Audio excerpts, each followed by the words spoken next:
నమస్తే అందరికి. లోడింగ్ ఓవరే, బండి మొత్తం ఫుల్ అయిపోయింది. మా వేరే రోజు పెడతా. ప్రదీప్ అయిపోతుందా? మన లోడింగ్ అవుతుంది, లోడింగ్ ఏరియా ఇది. వేరే రోజు ఇది మాది, మా వేరే రోజు. కాకపోతే మనం బయటనే ఉంటుంది లోడింగ్. ఇదే మన బండి లోడింగ్ అవుతుంది. మనకైతే పొద్దున ఇట్లా పేపర్ దొరుకుతుంది. పేపర్లు చూసుకోవాలి ఏమేమి ఐటమ్ ఉన్నాయని.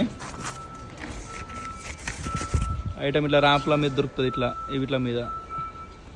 సోఫా, స్వింగు, బెడ్, ఇవన్నీ చెక్ చేసుకోవాలా సామాన్. ఈ గ్లాస్ ఐటమ్ ఓపెన్ చేసి చూడాలా పలిగిందా లేదా, మంచిగా ఉన్నా అని పొద్దున ఖచ్చితంగా ఓపెన్ చేసి చూడాలా. అది కూడా సోఫాలే, బండ్లా లోడ్ చేస్తున్నాం. ఇది కూడా సోఫానే. ఇది బెడ్, పెద్ద బెడ్, 4 లిఫ్ట్. చూడు, ఇదే మనది వేర్ హౌస్. మ్యాట్రస్